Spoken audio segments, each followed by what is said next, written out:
The story opens with two masked individuals chasing down a van at high speed.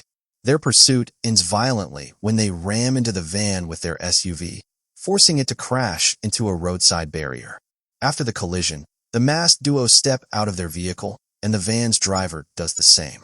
Just as they prepare to steal a bag from the van's rear compartment, another car suddenly arrives. The newcomers step out, armed and ready, leading to a tense shootout with the masked pair. It is then revealed that the disguised individuals, Vincent and Sean, are actually undercover police officers. Remaining calm under pressure, they engage the incoming thugs and manage to neutralize one of them before backup sirens can be heard approaching. Realizing the police are closing in, the surviving criminals flee the scene, jumping into their cars and speeding away. At the same time, Vincent and Sean grab the duffel bag and escape before reinforcements arrive. Inside their vehicle, Sean makes a shocking discovery. The bag contains 25 kilograms of cocaine worth millions.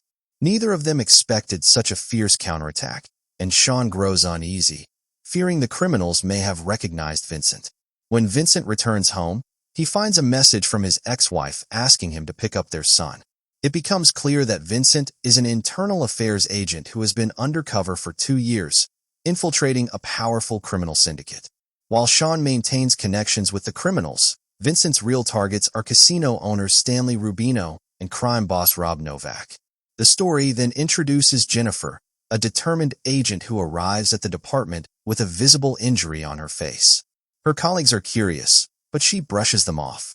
Speaking with a police psychologist, she recounts a recent mission where she attempted to shut down a drug operation but was assaulted by a criminal. Despite being advised to rest, Jennifer insists on joining the investigation into the growing drug network. Back at the precinct, the entire team, including Vincent, learns about the previous night's shootout. Vincent successfully convinces the chief to assign the case to him and Sean. When they arrive at the crime scene, Vincent and Jennifer meet for the first time, immediately creating tension as both are eager to take control of the case. Later, Vincent goes to pick up his son, Thomas, from the hospital for sports practice. There, he discovers that his ex-wife, Dana, is now engaged to someone else.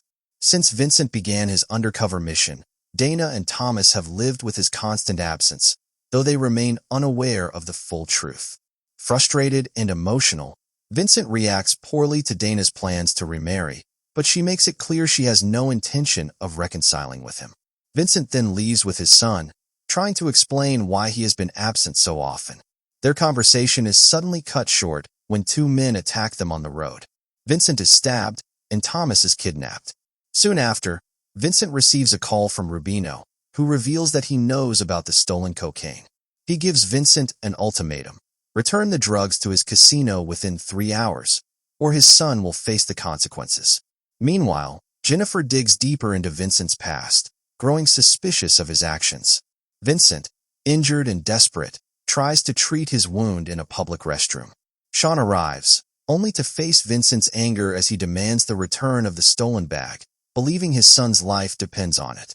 Vincent begins to suspect they may have stolen from the wrong people and questions Sean's involvement. Sean insists it was an honest mistake and leaves to retrieve the bag. Elsewhere, Novak demonstrates his cruelty by torturing his own cousin, who is revealed to be an informant. At the same time, Rubino keeps Thomas captive, waiting to see how Vincent will respond. As evening falls, Vincent heads to Rubino's casino with the bag. On the way, Dana calls him in panic, searching for their son. Vincent lies, claiming Thomas ran away after an argument. Upon arriving at the casino, Vincent hides half of the cocaine in a restroom ceiling and goes upstairs to negotiate with Rubino for his son's release. Jennifer, still suspicious, follows Vincent to the casino. After seeing him enter the restroom with a bag, she decides to investigate. A security guard recognizes her and suggests she keep an eye on Vincent. While searching the stalls, she eventually discovers the hidden cocaine and quickly informs her colleague, confirming her fears about Vincent's involvement.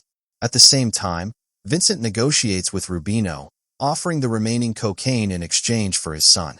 He promises to deliver the rest within 10 minutes after Thomas is released. Rubino warns him that the cocaine actually belongs to Novak, a far more dangerous figure. Despite the risk, Rubino agrees to Vincent's plan and gives him a limited window.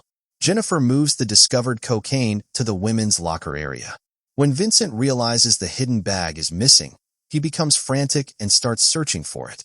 Chaos escalates further when Novak arrives at the casino, demanding his drugs. Rubino tries to stall him, offering a drink and asking for more time. But Novak begins making threats, hinting at even greater power backing him.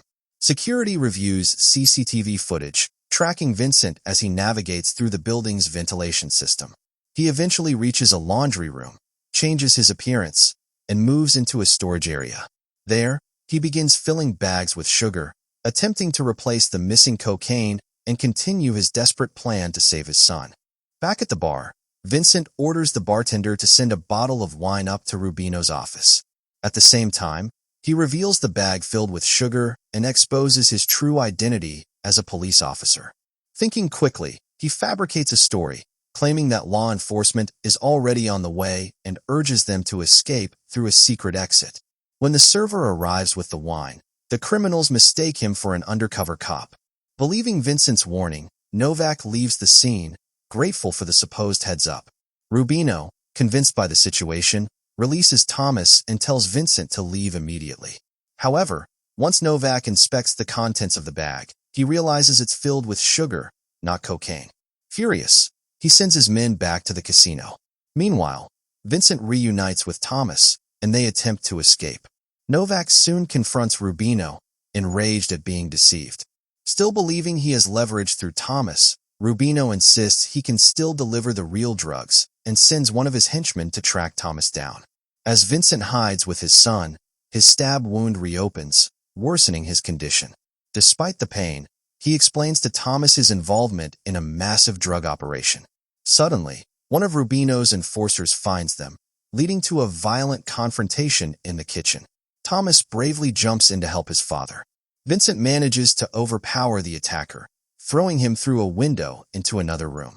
Elsewhere, Novak orders his men to spread the word. Anyone who captures Sean and Vincent will be rewarded handsomely.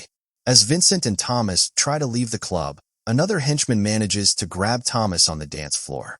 Novak, growing impatient, threatens to kill Rubino if the stolen drugs aren't recovered. Meanwhile, Jennifer and her partner attempt to locate Vincent within the casino but fail. Her colleague suggests they return to the precinct and continue the search the next day. To stay hidden, Vincent disguises himself as hotel staff, but Jennifer quickly recognizes him and gives chase. After a long pursuit, they end up in a hotel room where a physical fight breaks out. Vincent eventually overpowers her, handcuffing her to the bed. He finally reveals the truth. He has been working undercover for 2 years, sacrificing his personal life and putting his family at risk, which ultimately led to his son being kidnapped. At the same time, Rubino and one of his men interrogate Thomas, but they make a mistake by leaving the door unsecured. Seizing the opportunity, Thomas escapes and steals Rubino's phone. Jennifer, now aware of the hidden drugs, reveals their location, forcing Vincent to head toward the locker area. Meanwhile, she manages to free herself and informs her colleague Dennison about Vincent's whereabouts. When Vincent reaches the locker area, the bag is gone. Dennison finds it first, leading to a brutal fight between him and Vincent. After an intense struggle, Vincent subdues Dennison in a hot tub but makes sure he doesn't drown. At the same time, Thomas uses the stolen phone to contact Vincent and reveal his location. Sean soon arrives at the casino after Vincent asks him to bring a police uniform. However, their reunion is cut short when a henchman appears, triggering a shootout. At the same time, Dana leaves the hospital and rushes to the casino, sensing something is terribly wrong. While checking Sean's phone, Vincent discovers a message from Dennison. It reveals that Dennison has been secretly working with Novak and has informed others that the drugs are missing, suggesting Vincent might be the key to finding them. Soon after, Dennison and Jennifer find Sean's lifeless body. Dennison, now fully exposed, strangles Sean while Jennifer desperately calls for backup. Dennison admits to Jennifer that he has been living a double life, working both as a cop and a criminal.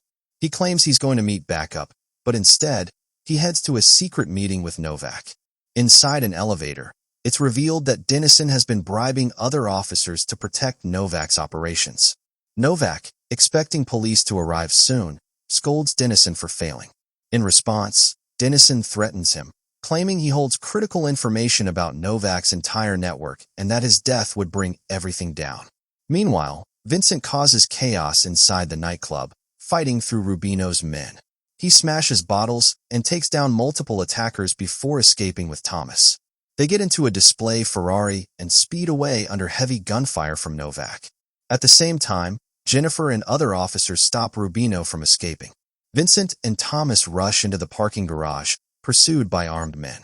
Vincent tells his son to keep driving while he handles the attackers. Suddenly, Novak fills the garage with tear gas.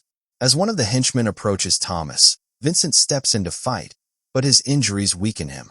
Just as the attacker is about to strike, Thomas uses an SUV to ram into him. Another attacker prepares to harm them, but Dana arrives just in time and saves them. Moments later, Novak himself advances, firing relentlessly. Vincent tries to reason with him, but is shot in the chest. Despite collapsing, Vincent manages to fire back, stopping Novak. On the way to the hospital, Vincent contacts Jennifer and reveals Dennison's betrayal. Armed with this truth, Jennifer confronts Dennison, but he reacts quickly, shooting her before she can act.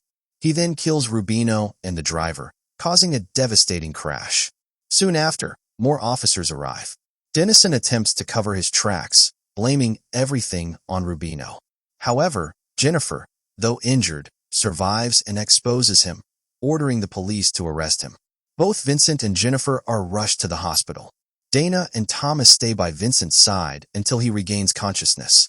Later, Jennifer visits him, and he acknowledges her bravery and determination. At the crime scene, investigators examine the aftermath of Novak's downfall. Among the evidence, Novak's phone begins to ring. It's his father calling. An undercover agent answers the call and calmly informs him of the situation, confirming his son's death. And with that, the story comes to an end. If you enjoyed the story, don't forget to like, share, comment, and subscribe to the channel. Thanks.